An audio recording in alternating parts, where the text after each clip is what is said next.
The first book of the Bible is called the Beginnings, Genesis. The second book of the Bible is called We're Leaving, Exodus. What happened between the beginnings and We're Leaving? Something clearly went wrong. But what went so wrong? See, Exodus was a book written by a group of refugees that were in exile. They were taken captive by the huge Babylonian army. You might have seen some of the movies. And they were living in a foreign land, not their home. Foreign culture, not their own. Foreign food, foreign practices, foreign language, not their own. And they were trying to cling to their national identity. Who am I? Who are we? What are we like as a people? And so, to help them do this, they told their nation's story. And they wrote it down in a book, and it's called Exodus. And it's a story of a family that went into Egypt and came out a nation. And so they captured it. And what they told was, it's quite interesting. So it was one group of refugees writing the story of another group of refugees who escaped from Egypt and made their way across the desert into the land they'd been promised, the promised land.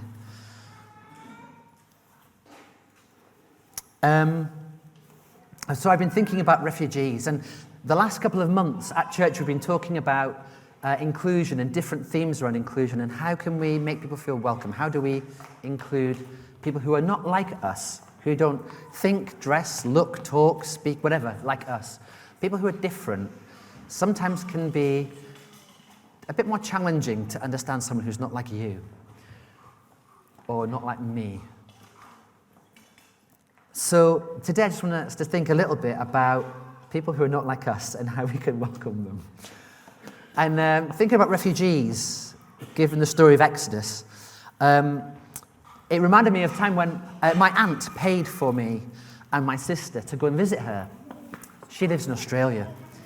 So it was so cool. So we got to fly over there. I was 18, my sister was 16. And on the way back, we dropped in to see some friends who were aid workers working on the Thai-Cambodia border in refugee camps.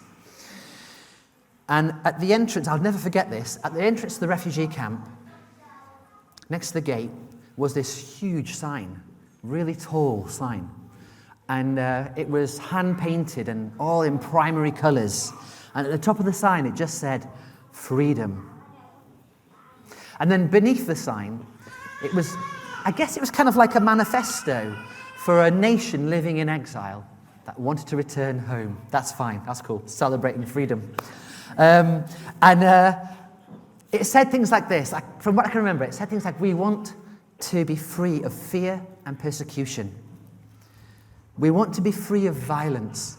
We want to be free to plant our crops. We want to be free to return to our country. We want to be free to raise our families. We want to feel safe to go home.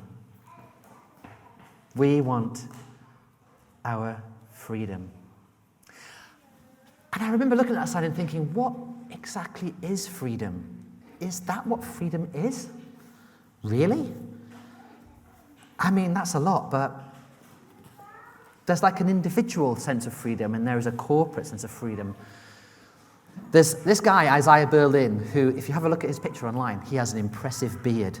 And he had an impressive beard till 1997. He wrote about two kinds of freedom, freedom from and freedom to. And that's kind of, freedom from bad things, freedom to do good things, right? Two kinds of freedom. So I was thinking about this, freedom from.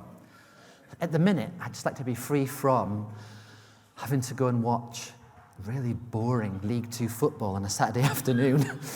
I'd like to be free from cheesy puffs, because I just don't understand why anyone likes them. They're horrible. But actually, more seriously, it'd be great to be free from bad attitudes, or limiting beliefs that hold me back, or anxiety, depression, addictive behaviours, oppression, and as thinking about a community, oppression, discrimination, unjust treatment. It would be amazing to be free of these things. Bad relationships, an unhelpful past. freedom from. And then on the other hand, there is freedom to. Favourite recently has been freedom to watch the footy without someone talking over it for a whole half. No, freedom to watch your favourite Netflix series. There are fun things that we're free to do and enjoy. It's brilliant. Things you really value. It's great to be free to enjoy our health. You ask people, what do you want? I want good health. Freedom to live in peace. Something we can't necessarily take for granted these days. Freedom to invest in meaningful relationships. Today we're celebrating, brothers, sisters, mums, dads, sons, daughters.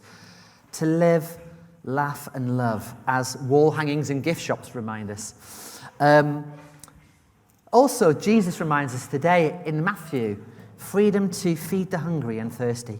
Freedom to welcome the stranger. To clothe those who don't have much. School uniforms and coats in this weather. Healing for the sick. Caring for the unloved. Freedom to help the prisoner. As a Christian, one of the things that constantly amazes me, and really it shouldn't do because I believe this stuff works, is the number of people I come across who would credit God for helping them realize a freedom from and freedoms to. People who say, God's helped me get free of my past. God's helped me move out of a toxic relationship. God's helped me to be less anxious. He's helped take away fears that I used to have. Or God's helped me to get involved in this volunteering opportunity or to work with this charity or to stand up and speak in front of people. I would never have done that before. God has helped me. This is lovely freedom. She's fine. It's good. It's absolutely great. She's just exhibiting what we're talking about. Freedom to do things. And actually, it's amazing the number of people I come across who say, God's helped me do that. God could help you do that too. And so we see Moses in the reading earlier that Denise read to us. Moses is in a difficult spot. He's leading a nation. He's got the burden of leadership. And he is in the gap between freedom from and freedom to. Freedom from slavery, exploitation, and seriously bad treatment from the Egyptians because the Egyptians felt so threatened by this nation that they were mistreating them. They'd left and escaped that slavery, and they were making their way across the desert. No mean feat. How do you feed a nation in the desert? I can't remember. It's incredible, and there are stories about that in Exodus. How do you keep everyone together? How do you make them behave? And then they're trying to get towards this promised land, but on the way there are 7 nations that aren't that welcoming, hostile nations. And Moses, in a way, has a bit of burnout here. And the second part of the passage that was read earlier on was almost like a spiritual experience of God restoring him so that he could do what God was calling him to do. In the passage, it talks about him putting him on a rock, like a solid place, in a cleft, hidden away, and God's hand being on him, a lovely picture of God helping him.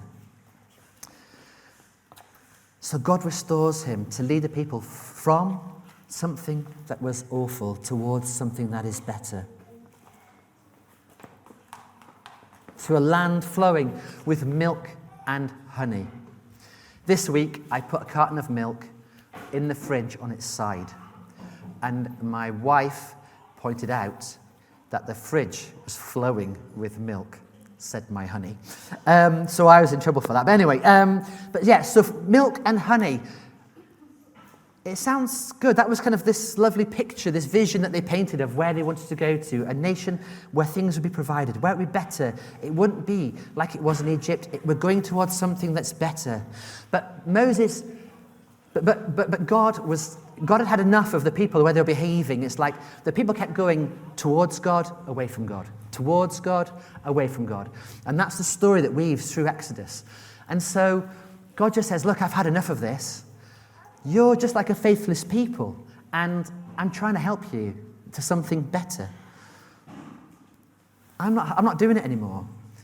And God does that to try and help the people see that their behavior is not helpful for them, really. It's not that he is or he isn't in the game.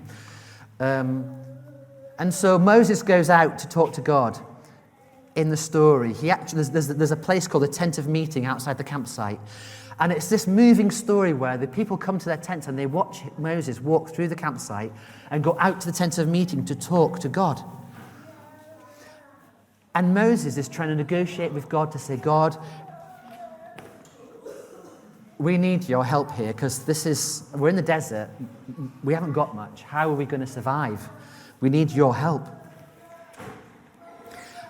And it's amazing. Just think about, if you were in that situation, what would you say to God to convince him or to negotiate with God to get him on your side and get going to the promised land?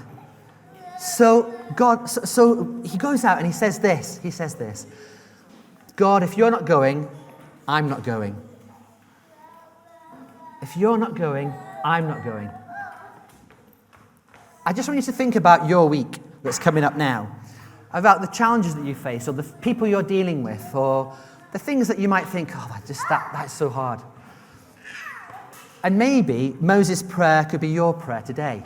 God, if you're not going to go with me, I'm not going to do it. But if you go with me, I will do it. The good news in this story is that Moses and God went together out of the desert and to the promised land. And there was a happy ending. For you, today, maybe you could make that your prayer. God, I'm not going if you don't go with me. God, I need your help. I want to be free from those things. I want to be free to do those things. Would you help me get free from those things and move towards those things? Freedom from and freedom to. Moses stood in the gap between freedom from and freedom to. You could stand in the gap today with this family as they make baptismal vows in an effort to move from things and towards things, moving away from bad stuff towards good stuff. Walk with them. I know you will, but why don't you go on a journey yourself to get free from things and free to do things with God's help? We're about to go into Christmas. Next week, Advent starts. Don't mean to scare anybody. If you're not ready, I haven't got your presents. Don't worry. It's all coming. You've got time. You've got overnight delivery. It's all good. So next week, we start Advent. And bearing in mind, Moses said, if you're not going, I'm not going. I want you to be with me. Advent is all about Emmanuel, God with us. It quite simply says this in the beginning of John. It says, and the Word, meaning Jesus, became flesh and dwelt among us. Christmas time. We beheld his glory, the glory as of the only begotten of the Father. In other words, Jesus was holy man and holy God, full of grace and truth. So, just in closing, I just want to encourage you. We're about to move into a time of celebration and a time of transaction for Katie, Daniel, Amelia, and Grace. Ask God to go with you and help you be free from the bad stuff and to reach towards what's good that he has for you. There are loads of people here who can testify to their story and their journey. I'm just one. God can help us get free from and free to. Thanks so much.